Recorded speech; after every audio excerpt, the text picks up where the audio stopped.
시간에 저희가 주님을 안다는 것이, 복 받는다는 것이, 주님이 우리를 사랑하시고 또 말씀으로 깨닫고 알게 하셔서 이 세상을 살 동안에 주님 품 안에 있는 것이 블레싱이고 우리가 복을 얻는 것이라고, 그렇게 정말 우리가 깨달을 수 있는 시간이 되기를 원합니다. 준성 외에는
역사하셔서 변함없이 우리를 사랑하여 주시는 주님, 오늘도 저희를 이끌어 주셔서 이 예배의 자리에 나올 수 있게 인도하여 주심을 감사드립니다.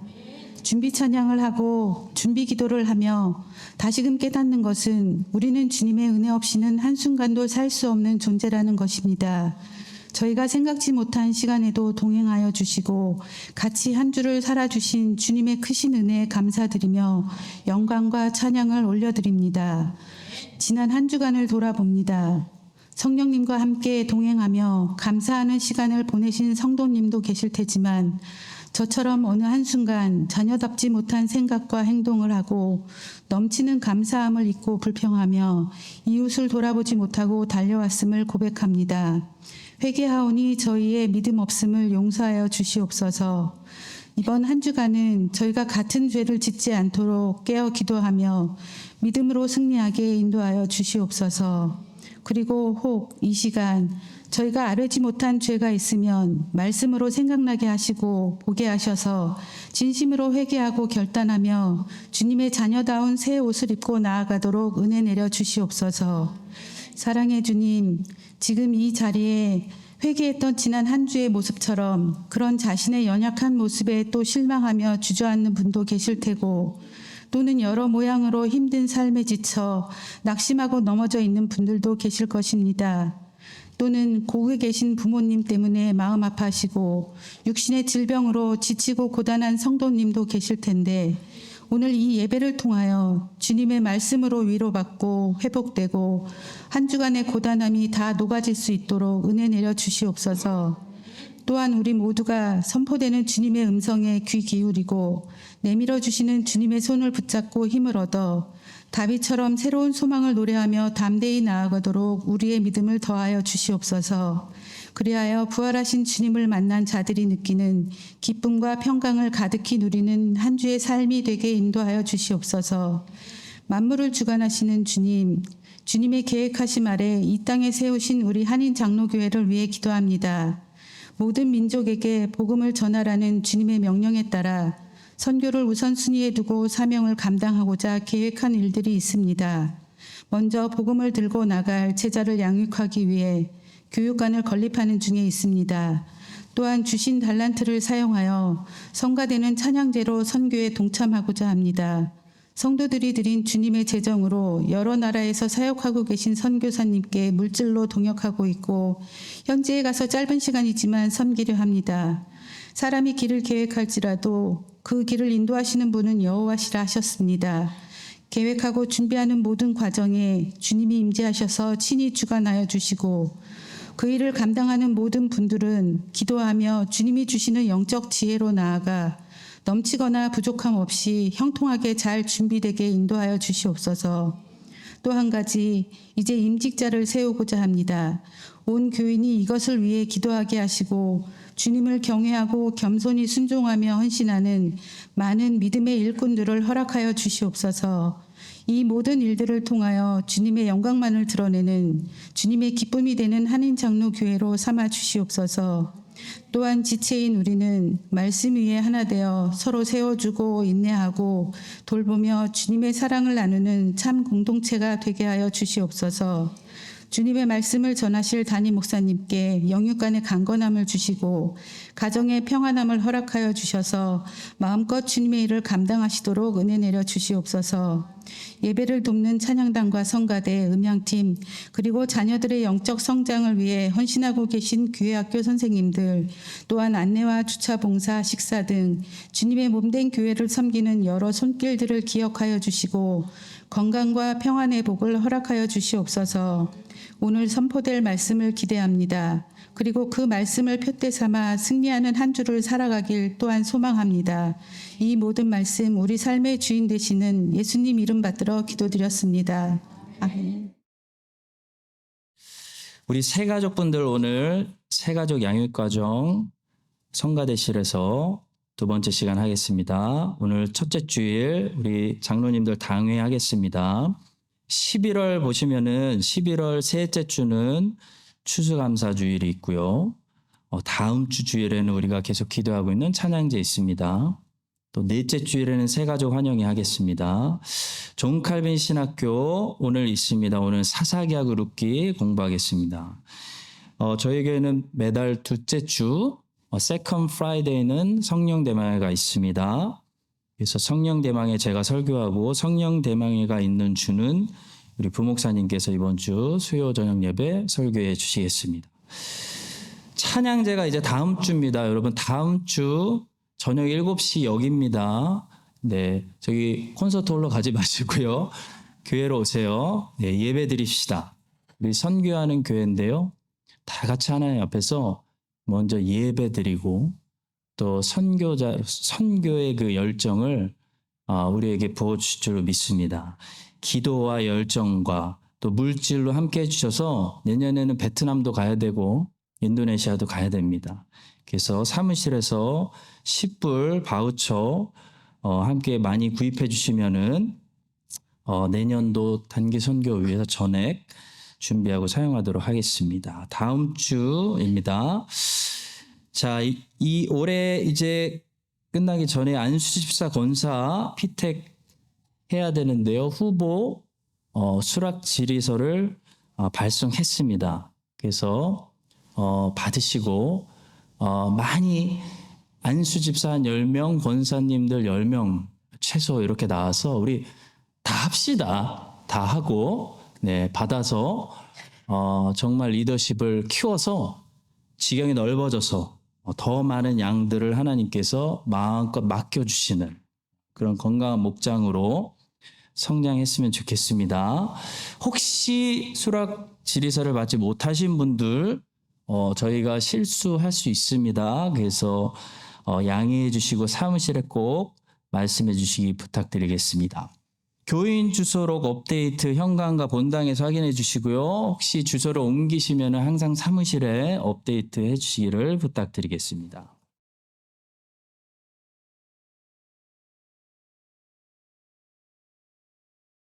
아히도벨이 또 압살롬에게 이르되 이제 내가 사람 12,000명을 택하게 하소서.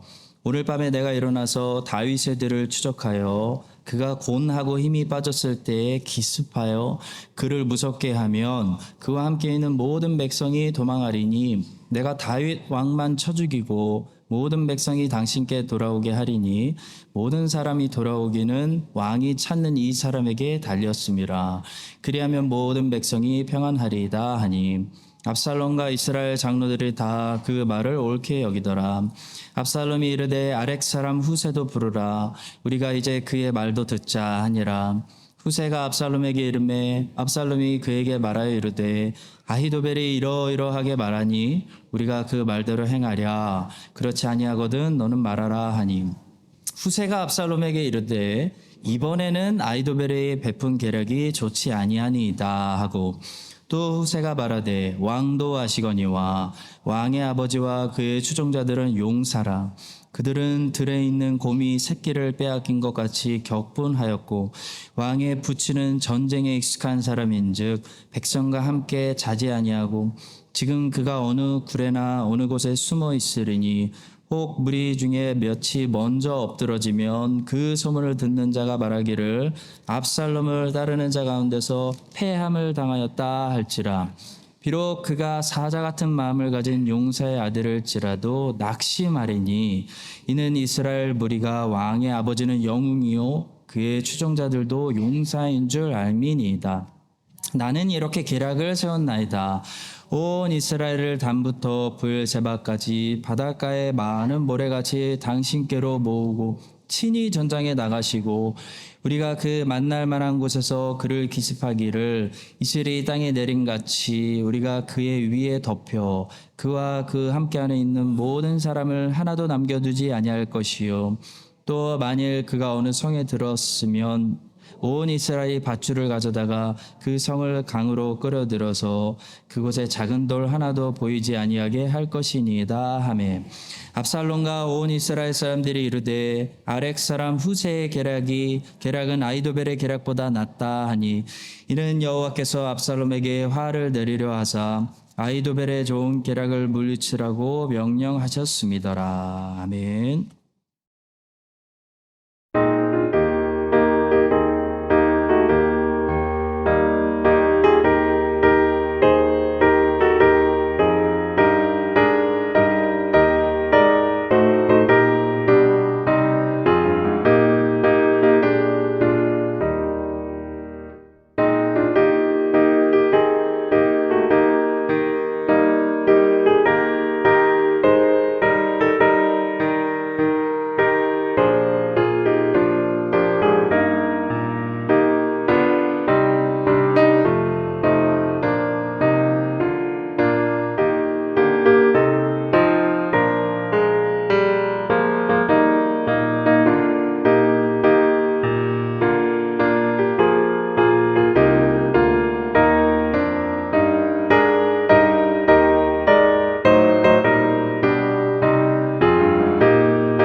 예수님께서 이 땅에 오셔서 예수님의 나라를 완성하실 그 날을 상상만 해도 저희들 기분이 좋습니다.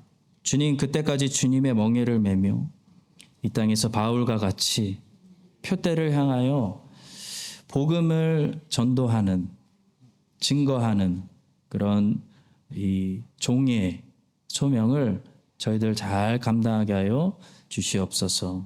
하나님 우리의 삶을 책임져 주시는 아버지가 되어 주시니 감사합니다.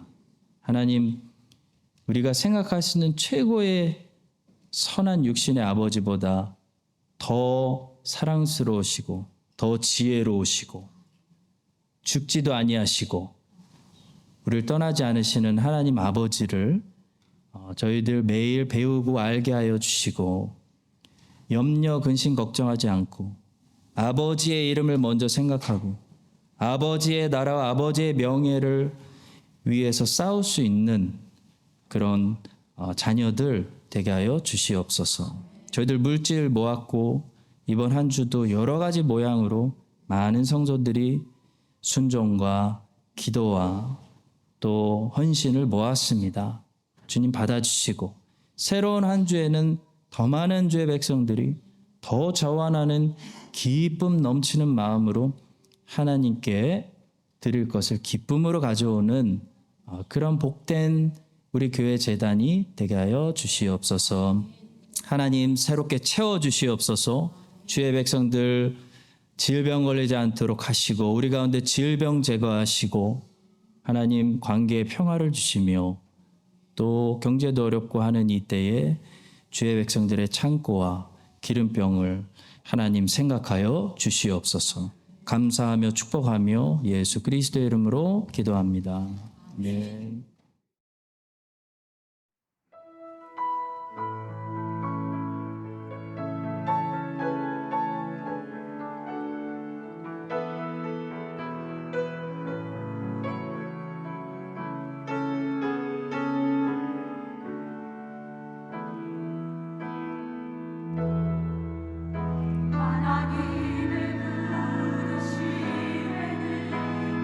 하시니 없네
아이도벨의 계략, 후세의 계략이라는 제목으로 본문을 설교하겠습니다.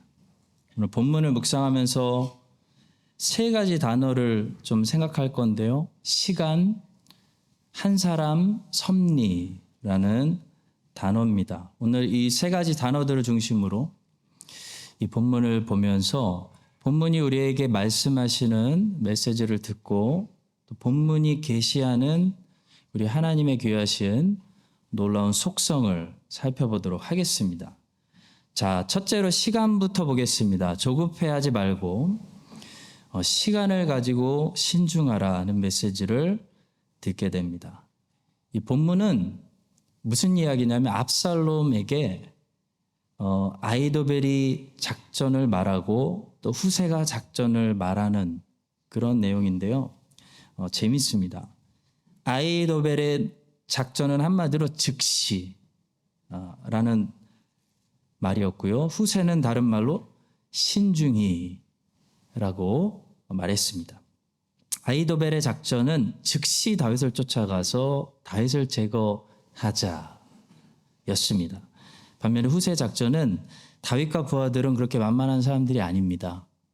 섣불리 급하게 공격했다가 혹시 패배하게 되면 완전히 이게 소문이 퍼지고 사기가 꺾이기 때문에 군대를 먼저 재정비해서 온 군대를 모아서 더 신중히 공격해야 됩니다.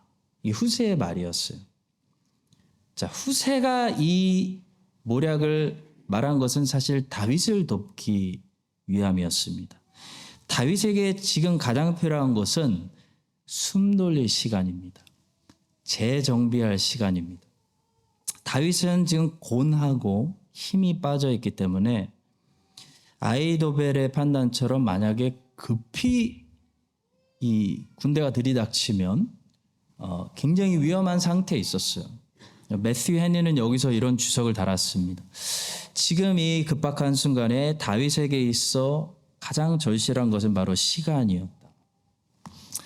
그래서 후세가 압살롬 앞에서 목숨 걸고 거짓말해서 다윗에게 주고자 한 것이 무엇이었냐면 바로 시간이었습니다. 후세는 압살롬 앞에서 지금 목숨 걸고 다윗에게 시간을 주고 있는 거예요. 시간을 끌어주고 있는 거예요. 성도 여러분, 다윗처럼 곤하고 지치고 힘이 빠져 있을 때가 있죠. 영어로 우리가 번아웃이 왔다. 영적 spiritual depression에 빠졌다. 마틴 로이드 존스 목사는 영적 침체에 빠졌다라고 하기도 하는데요. 그때 하나님은 다윗에게 주셨던 것처럼 주의 백성들에게 무엇을 주시냐면 시간을 선물로 주세요. 시간을 주세요. 하나님은 항상 급한 분이 아니에요. 우리가 급하지. 하나님은 항상 충분한 시간을 주시더라고요. 곤하고 지치고 힘이 없을 때일수록 우리는 조급하게 밀어붙이고, 왜냐하면 답답하니까 견디질 못해서 빨리 결론 보려고 밀어붙이다가 섣불리 결정하면 안 되는 것입니다. 곤하고 지치고 힘이 없을수록 하나님의 백성들은 하나님께 충분한 시간의 선물, 기도의 시간, 회개의 시간, 돌아보는 시간을 받아서 신중해야 됩니다. 다윗은 후세를 통해 공급받은 그 시간의 선물을 가지고 다윗의 군대는 다시 살아났어요. 재정비가 돼서 이제 몇 장 뒤에 보시면 압살롬의 군대하고 충분히 싸울 수 있도록 충전되고 살아나는 걸 보게 돼요. 아이도벨은 사실 그걸 알기 때문에 충전하기 전에 밀어붙여서 다윗의 숨통 끊어놔야 된다. 그거였습니다. 본문 2절 보시겠습니다. 그가 곤하고 힘이 빠졌을 때 기습하여 그를 무섭게 하면 그와 함께 있는 모든 백성이 도망하리니 내가 다윗 왕만 쳐 죽이고. 자, 사탄의 계략은 아이도벨의 계략처럼 항상 우리로 하여금 선동해서 몰아붙이는, 조급하게 하고 몰아붙여서 완전히 주저앉아 버리는 그렇게 만들죠. 그래서 사탄은 자꾸 우리에게서 쉼을 뺏어가려고 하고 안식일을 거룩히 지키지 못하게 하는 거예요, 여러분. 여러분, 사람이 쉬지를 못하고 예수 그리스도가 주시는 수고하고 무거운 짐진 자들에게 주시는 그 쉼을 계속 받지 못하고 안식일을 매주 연속으로 빼앗기면 어떻게 되는지 아세요? 힘이 다 빠져버려서 아이도벨의 계략처럼 완전히 탈진되고 주저앉아버리는 겁니다. 삐뚤어지는 거예요. 부정적이 되는 거예요. 하나님을 신뢰하지 못하고 더 이상 이스라엘처럼 하나님을 원망하는 거예요. 하나님 때문에 이렇게 됐다고. 하나님 때문에 내가 인생이 이렇게 됐다고. 그렇게 완전히 망하는 겁니다. 그래서 사탄은 우리의 안식일을 노려요. 예수 안에서 쉬지 못하도록 쉼을 노리는 거죠. 밀어붙이는 거죠. 존 오웬이라는 청교도 중인 다윗이라는 별명을 가진 목사님이 있었어요. 존 오웬은 죄와 유혹이라는 책에서 신자 안에는 선을 향한 의지와 죄를 향한 의지가 항상 같이 존재하는데 문제는 이 죄를 향한 의지가 언제 발동하는가, 언제 이게 막 발동을 하는가. 바로 선을 향한 의지를 성령께서 주셔서 우리가 선을 행하려고 할 때 죄를 향한 의지가 같이 발동한다라는 아주 예리한 분석을 하셨습니다. 로마서 7장 21절과 23절에서 성경은 이 진리를 이렇게 말씀합니다. 그러므로 내가 한 법을 깨달았노니 곧 선을 행하기 원하는 나에게 악이 함께 있는 것이로다. 내 지체 속에서 한 다른 법이 내 마음의 법과 싸워 내 지체 속에 있는 죄의 법으로 나를 사로잡는 것을 보는도다. 여러분, 미식축구 아시죠? 미식축구는 수비팀하고 공격팀이 따로 있습니다. 그래서 수비할 때는 수비팀만 나와서 수비만 하고 몇 번 안에 저 공격팀이 터치다운을 못하면 공수가 바뀌어서 공격할 때는 공격팀만 나와서 공격을 합니다. 야구도 비슷하죠? 야구는 수비할 때는 투수를 중심으로 수비만 하고 공수가 바뀌어야 공격할 때는 이 타자들 중심으로 공격만 합니다. 근데 축구하고 농구는 달라요. 축구와 농구는 공격을 하면서 수비를 합니다. 공격을 하려고 수비를 방심하다가는 카운터 어택이라고 하죠. 역습을 당해요. 그래서 어떻게 하냐면 한참 공격을 하려고 올라갈 때도 상대방 선수들이 기습 공격을 하지 못하도록 수비를 신경 써야 돼요. 여러분들 크리스찬의 삶이 그와 비슷한 것 같아요. 우리는 선을 행할 때 신나서 선만 행하면 안 됩니다. 신나서 봉사하고 집회에서 은혜 받고 그 다음이 제일 위험한 거예요. 신나서 봉사하고 선교지가고 하다가 갑자기 시험이 확 들어와요. 사탄의 화살이 명중해가지고 상처받는 성도들이 얼마나 많은지 몰라요. 다 경험이 있으시죠. 왜 그럴까요? 전신갑주를 벗어서 그래요. 내가 성령 충만하니까 겁나는 게 없는 거예요. 전신갑주를 벗은 거예요. 너무 들뜬 거예요. 흥분한 거, 흥분. 여러분, 은혜 받으면 기분 좋습니다. 행복합니다. 근데 행복하다고 들뜨면 안 돼요. 방심하면 안 됩니다. 전신갑주를 벗으면 안 돼요. 가장 성령 충만한 사람이 사역할 때 가장 치명적인 그런 시험을, 역습을 당할 수가 있습니다. 그래서 항상 수비진을 접으면 안 됩니다. 신앙생활이라는 것은 오펜스와 디펜스가 동시에 이루어지는 생활입니다. 그래서 선교제에 가는 선교팀이 기도를 많이 해야 하는 까닭이 바로 여기 있어요. 기도를 많이 해야 돼요. 가장 깊숙이 들어가서 적진에 들어가서 복음으로 마귀의 진영에 그냥 공격을 퍼붓다가 어떻게 되냐면 그것까지는 좋은데 내가 털려요. 내 집안이 다 털려요. 여러분, 아이성 전투를 우리 역으로 생각해 봅시다. 오늘 우리가 이스라엘이 아니라 아이 사람들이라고 생각해 보세요. 첫 번째 전쟁에서 아이 사람들은 신나게 이스라엘을 혼내주고 들떠 있었습니다. 그래서 두 번째도 모든 군인들을 그냥 총동원해가지고 이스라엘 혼쭐 내주려고 공격에만 배치했어요. 그것이 아이 사람들의 치명적인 실수였습니다. 성이 텅텅 비어 있었어요. 성문이 열려 있었고 성문을 지키는 사람이 한 사람도 없었어요. 전부 공격하러 나간 거예요. 수비진 다 걷었어요. 지난번에도 우리가 그렇게 승리했는데 이번에도 승리할 수 있어. 전부 공격하러 나간 거예요. 한마디로 상대방 우습게 보고 10대 0, 11대 0 되니까 골키퍼까지 나도 좀 넣어보자. 골키퍼까지 골문 놔두고 나간 거예요. 골르러. 결과는 어떻게 됐습니까? 생각지도 못한 이스라엘의 복병, 숨은 군대가 있었어요. 숨은 군대가 나타나가지고 아이성으로 들어가서 성을 불질러 버렸습니다. 여호수아 8장 16절과 17절 한번 보시겠습니다.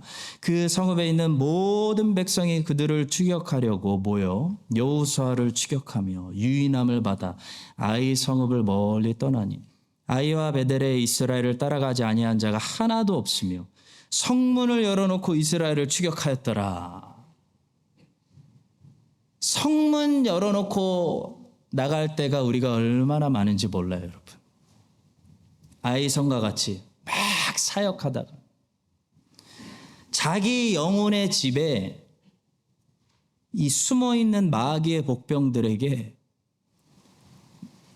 먼저 털리는, 시험이 확 들어오는 그런 일이 우리에게 얼마나 많이 일어나는지 모릅니다. 선교하다가 시험받고 오히려 목사가 되고 신앙이 떨어지는 사람들이 많아요. 선교사가 돼서 더 시험받는 사람들이 얼마나 많은지 몰라요. 왜 그럴까요? 수비를 하지 않아서 그래요. 방어하지 않고 전신갑주를 입지 않고 기도하지 않고 사역만 해서 그래요. 성도 여러분, 크리스찬은 수비하면서 공격해야 됩니다. 공격할수록 공격이 잘 될수록 수비에 신경을 써야 돼요. 전도 많이 할수록 기도하는 시간이 많아져야 돼요. 교회가 부흥될수록 더 예배부터 잘 드려야 되고요. 모든 교우들이 성경을 읽어야 되고요. 기도해야 돼요. 기본에 충실해야 돼요. 전신갑주를 튼튼히 입고 있어야 됩니다. 왜냐하면 부흥될수록 교회에는 하나님의 자녀들만 들어오는 게 아니에요. 예수님이 설교하시는 회당에 귀신 들린 자도 와서 앉아 있었어요. 마귀도 같이 들어와요. 신천지도 같이 들어와요. 이단도 같이 들어와요. 인본주의 같이 끌고 들어와서 앉아있기 때문에 교회는 커질수록 수비대가 강해져야 돼요. 농구에서 90년대에 시카고 불스나 축구에서 2000년대 AC 밀란 같은 이 최고의 스포츠 팀들의 공통점이 있어요. 여러분. 수비가 강했다는 거예요. 공격만 잘한 게 아니에요.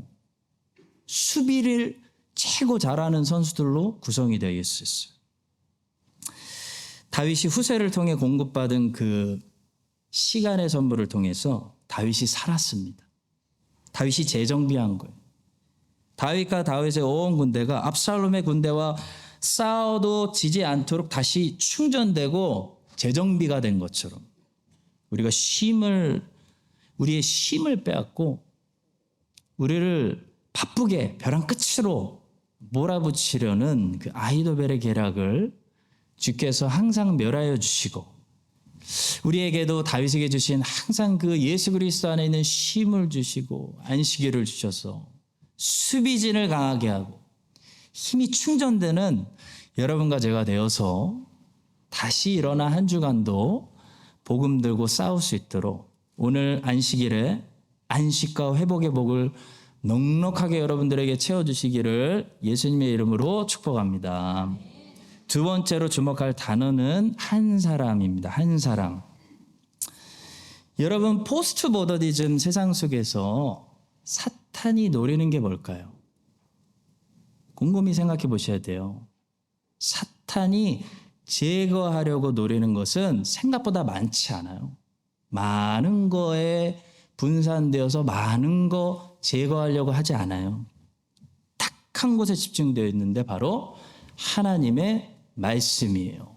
하나님의 말씀이 절대 기준이라는 것을 제거하는 게 사탄이 노리는 겁니다.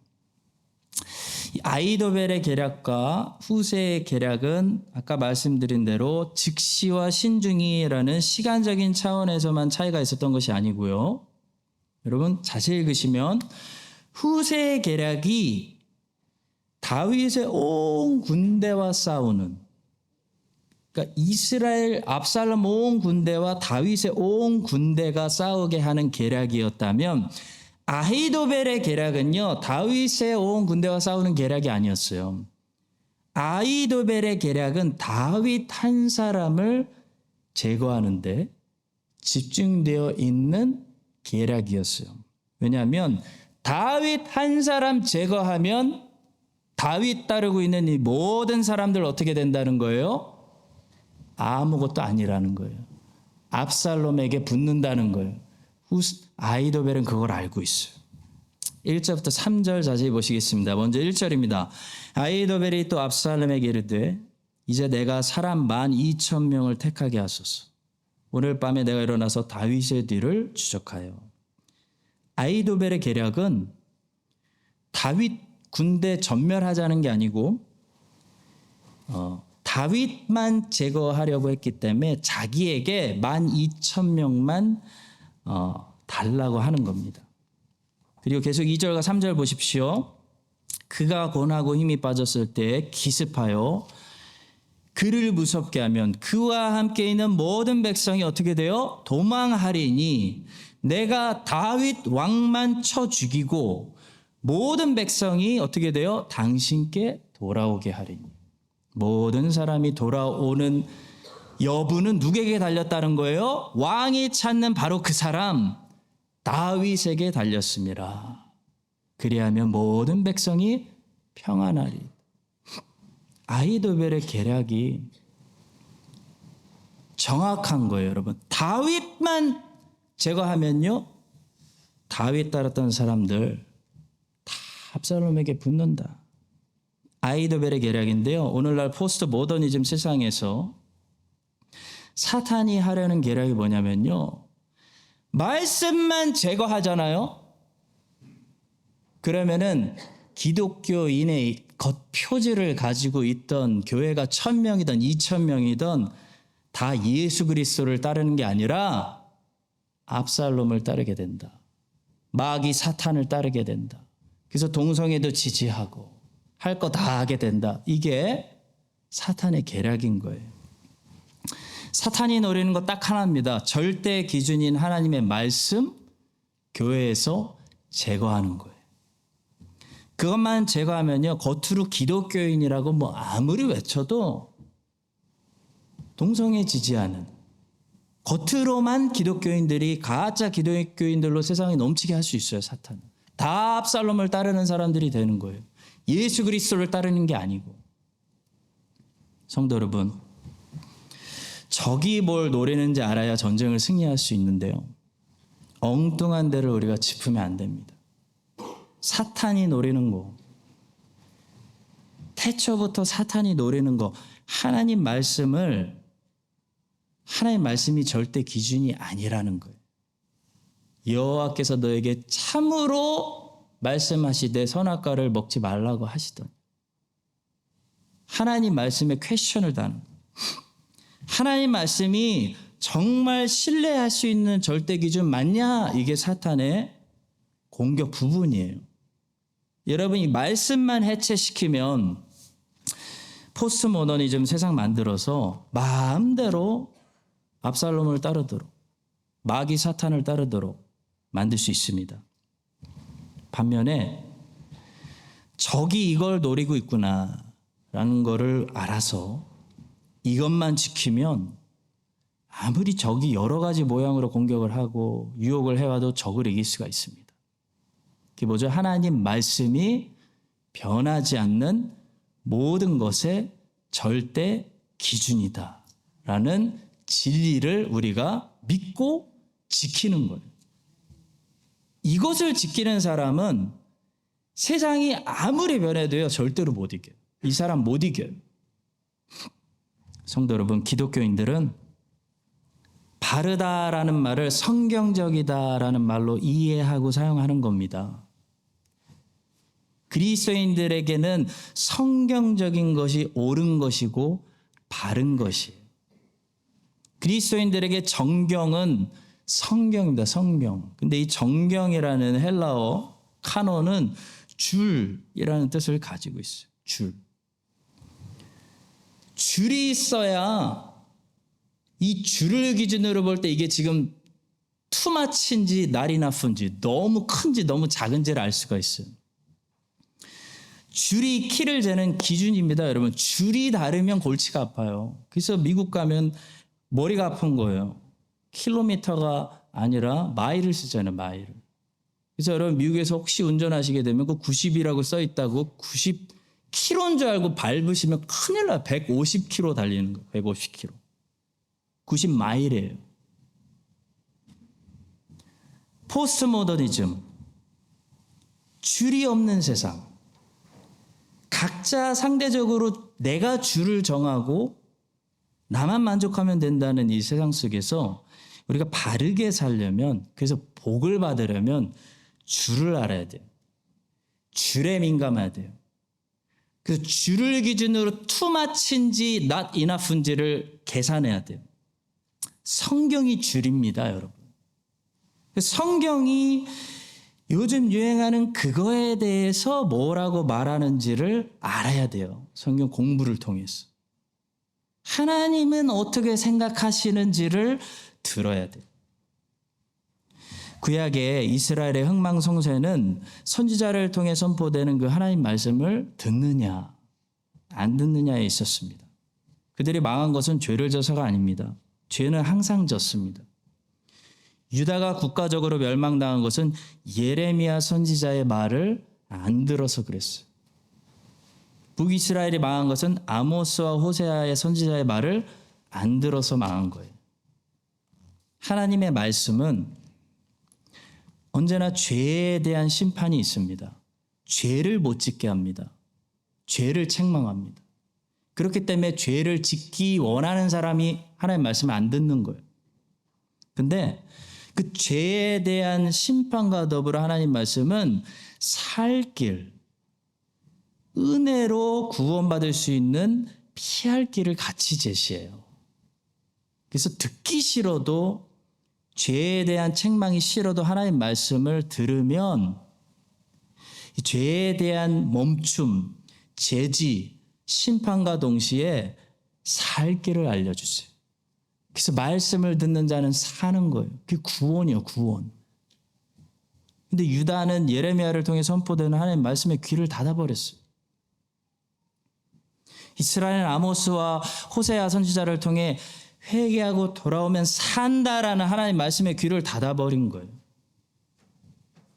그래서 하나님 말씀을 버려서 망한 겁니다.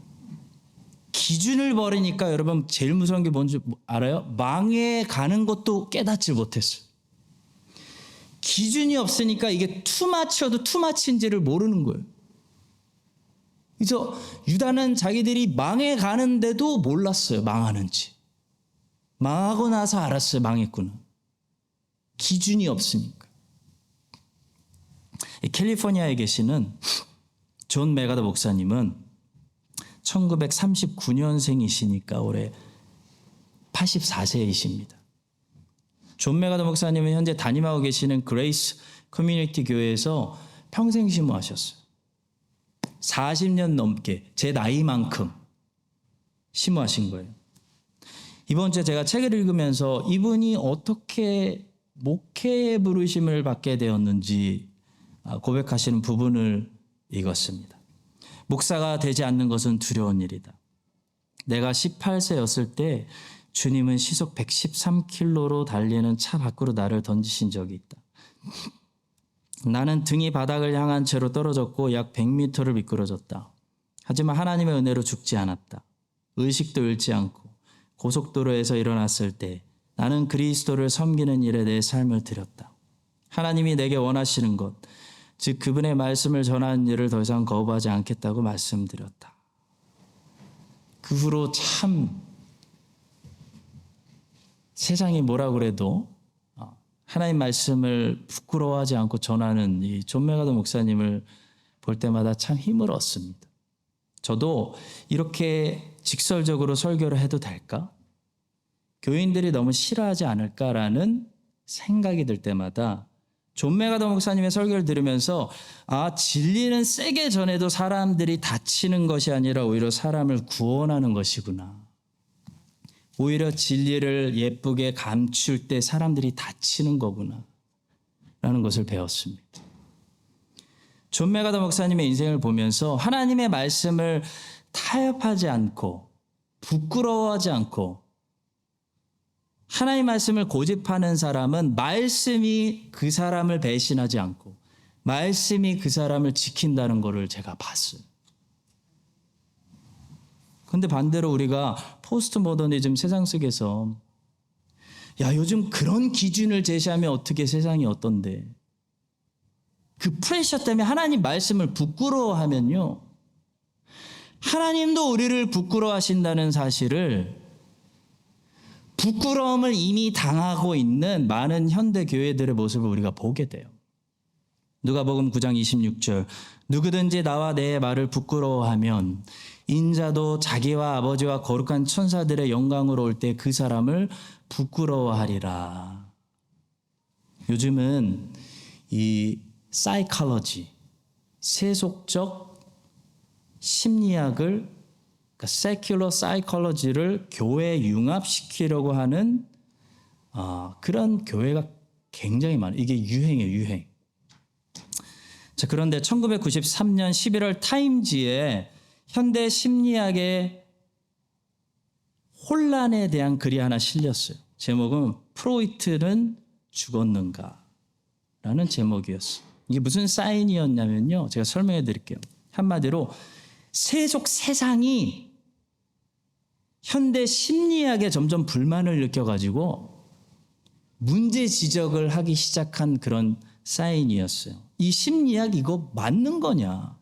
프로이트가 주장한 이 프로이트주의가 이게 말이 되는 거냐? 믿을 수 있는 거냐? 그런 질문을 누가 던진 거예요? 세상 사람들이 던진 거예요. 뉴욕 타임즈에 실렸어요. 이미 90년대 초반에 타임지에 올라왔어요.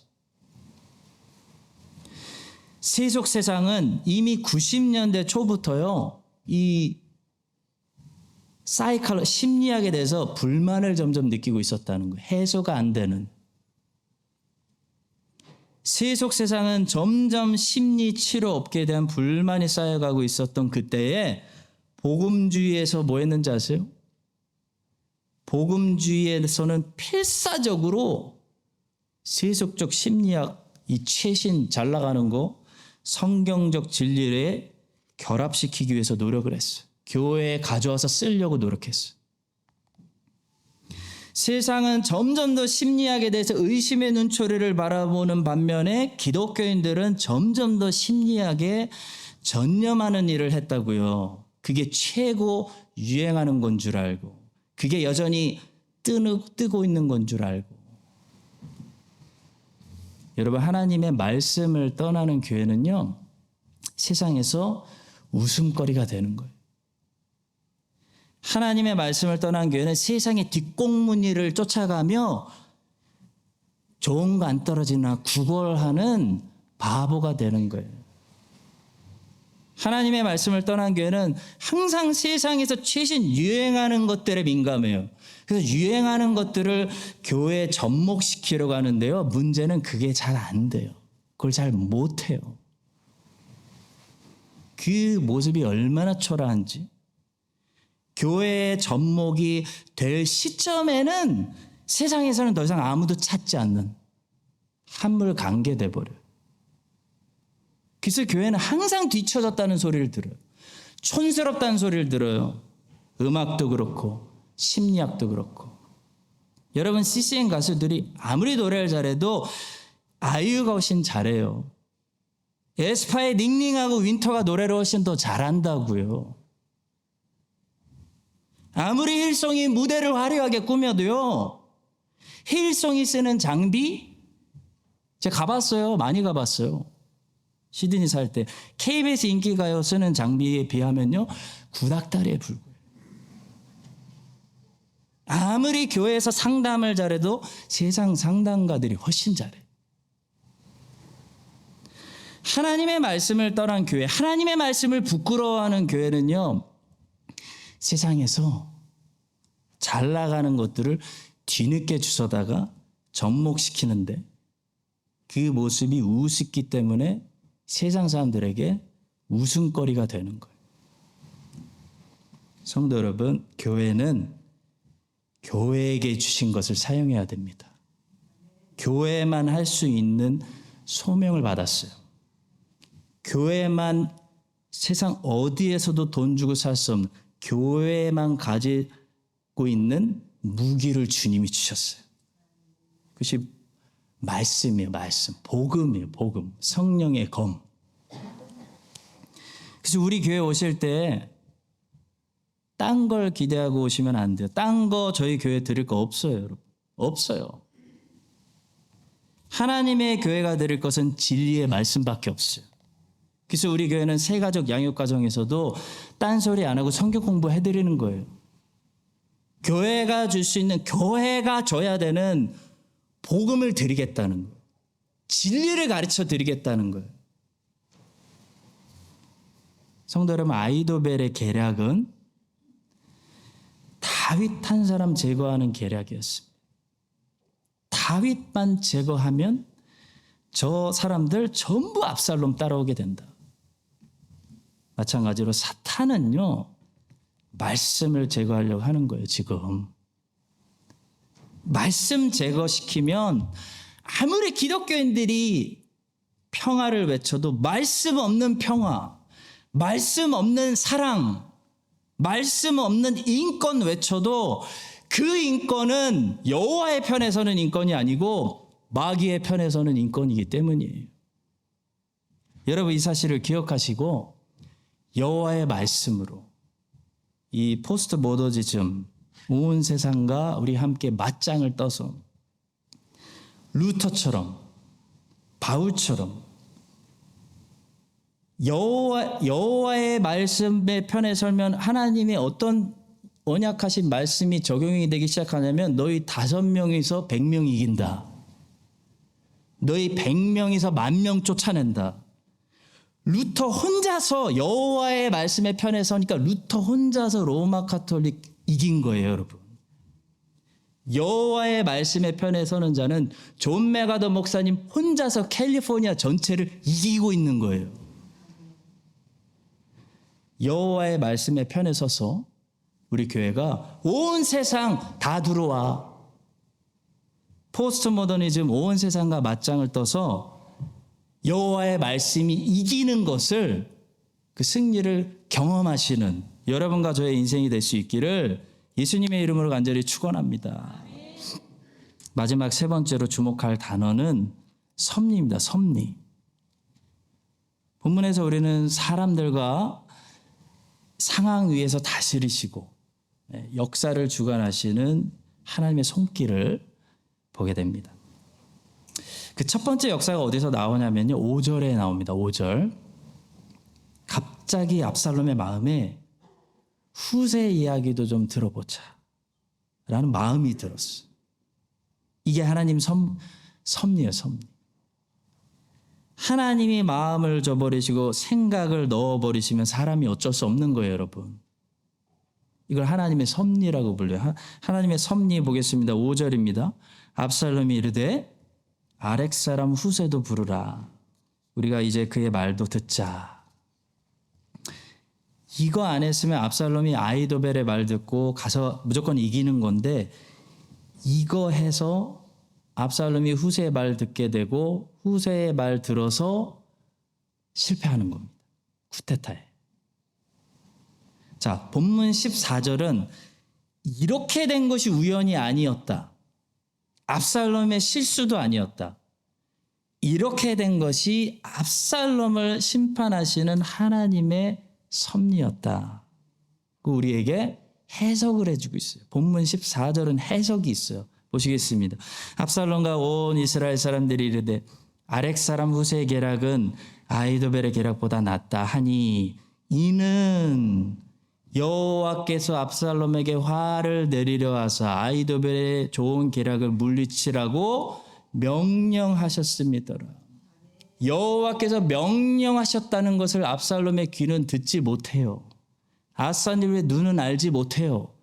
그러나 성경은 무슨 해석을 보여주는 거냐면 여호와께서 위에서 명령하셨다. 하늘에서 하나님께서 명령하고 계신다는 거예요, 여러분. 그래서 우리 눈에는 안 보입니다. 우리 귀에는 안 들립니다. 그러나 이 땅의 보좌 위에 역사를 주관하시고 계시는, 통치하고 계신 하나님의 보좌가 있다. 그게 섭리라는 거예요, 섭리. 성경은 그 섭리를 우리에게 보여줘요. 자, 이와 비슷한 장면이 열왕기상 22장에 나오는데요. 너무나 재밌어요. 아합의 죽음이야, 아합의 죽음. 자, 배꼽 잡을 준비하세요, 여러분. 열왕기상 22장. 아합이 아람이라는 나라하고 길르앗 라못이라는 본래 이스라엘 땅이었는데 지금 아람이 지배하고 있어요. 그래서 이 땅을 다시 뺏어 와야 되냐 말아야 되냐를 두고 아람하고 전쟁할까 말까를 고민하고 있습니다. 자, 그때 야, 전쟁 나가면 우리 이길 것 같아, 질 것 같아. 그걸 알고 싶어서 선지자들에게 물어봐요. 전부 이방신들을 섬기는 선지자들이었어요. 그때 그 이방신들을 섬기는 선지자들이 하나같이 아합 왕에게 뭐라고 얘기했냐면 나가세요, 나가세요. 출전하면 무조건 승리합니다. 우리 무조건 이긴 게임이에요, 이거는. 이렇게 했습니다. 자, 그래서 그때 곁에 있던 유다 왕 여호사밧이 야, 그래도 여호와의 선지자에게도 물어봐야죠 해가지고 아합이 평소 싫어하던 여호와의 선지자 미가야라는 사람을 불렀습니다. 그래서 미가야에게도 물었어요. 야, 미가야야, 너 똑바로 얘기해. 전쟁 나가면 내가 이기겠니 못 이기겠니? 그랬더니 미가야가 성의 없이 대답합니다. 아, 이겨. 나가세요, 나가. 그 소리 딱 듣고 의심스러워가지고 아합 왕이 미가야에게 똑바로 얘기하거라. 솔직히 말해라. 얘기했어요. 그때 미가야가 솔직히 말하는데 엄청난 이야기를 해요. 기가 막힌 이야기를 해요. 열왕기상 22장 19절부터 23절 여러분 한번 천천히 보시겠습니다. 미가야가 이르되 그런즉 왕은 여호와의 말씀을 들으소서. 내가 보니 여호와께서 그의 보좌에 앉으셨고 하늘의 만군이 그의 좌우편에 모시고 서 있는데 여호와께서 말씀하시기를 애들아 누가 저 아합을 깨서 길앗 라못에 올라가게 만들어서 죽게 할까 하시니 하나는 제가 길앗 라못 전쟁하라고 이렇게 하겠습니다.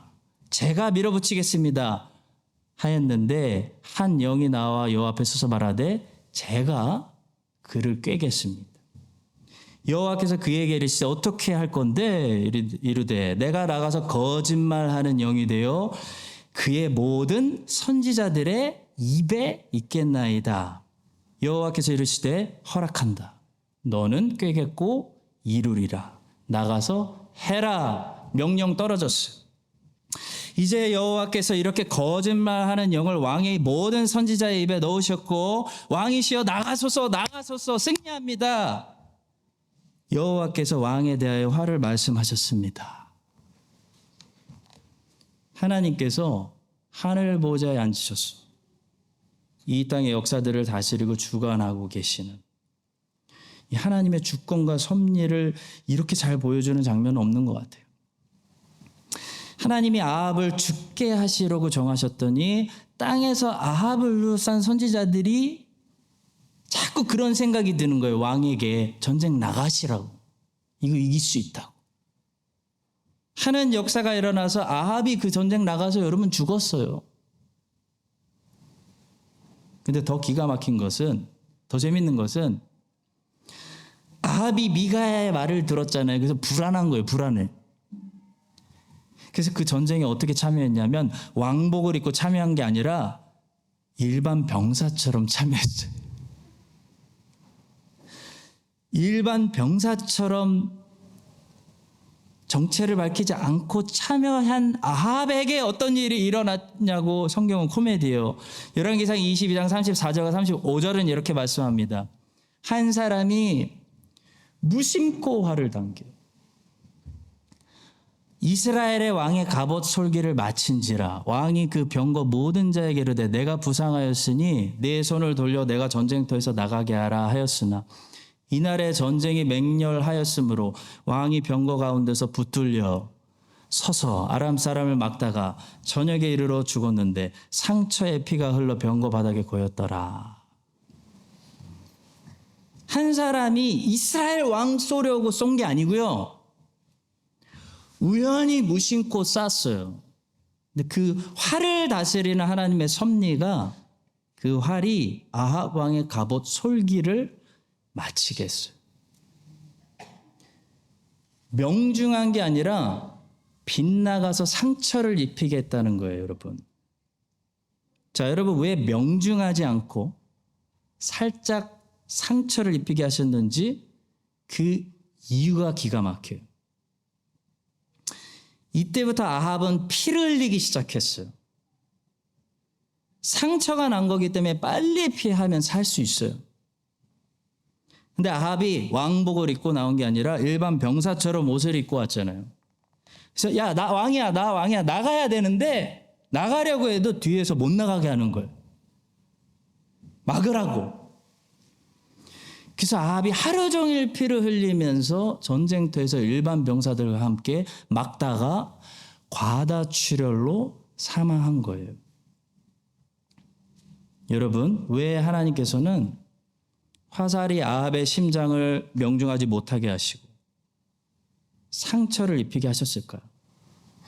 이것은 하나님의 섭리가 정확하지 못할 수도 있고 빗나갈 수도 있다는 사실을 말하는 게 아니라요. 오히려 그 반대로 하나님의 섭리는 너무나 정확하다. 1cm 실수도 없다라는 무서운 사실을 보여주는 사실이에요.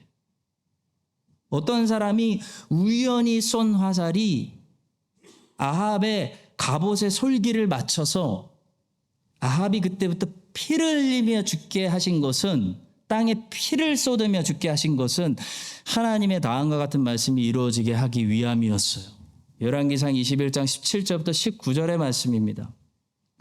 여호와의 말씀이 디셉 사람 엘리야에게 임하여 이르시되 너는 일어나 내려가서 사마리아에 있는 이스라엘의 아합 왕을 만나라. 그가 나봇의 포도원을 차지하러 그리로 내려갔나니 너는 그에게 말하여 이르기를 여호와의 말씀이 내가 죽이고 또 빼앗았느냐고 하셨다 하고 또 그에게 이르기를 여호와의 말씀이 개들이 나봇의 피를 핥은 곳에서 개들이 너의 피, 내 몸의 피도 핥으리라 하였다 하라. 아합과 이세벨이 나봇을 죽이고 나봇의 포도원을 강제적으로 빼앗았습니다. 그래서 하나님께서 아합과 이세벨의 피를 땅에 흘리게 하셔서 개들이 그 피를 핥게 하신 거예요. 사랑하는 성도 여러분, 우리 하나님은 참으로 지금도 저 하늘 보좌에서 이 땅을 실수 없이 섭리로 다스리시는 왕이십니다. 우리는 무심코 사람은 활을 쏴요. 그냥 저쪽이 전쟁 중이니까 저쪽으로 쏴야 된다는 것만 알고 쏘는 거죠. 아합을 맞추려고 쏘는 게 아니에요. 근데 그 화살이 정확한 곳에 가서 맞게 하시는 분은 하나님이라는 사실이에요. 하나님께서 사실 다윗의 간음죄를 심판하시기 위해서 칼이 너의 집에서 영원히 떠나지 아니하리라 말씀하셨더니 압살롬의 반역이 일어난 거고요.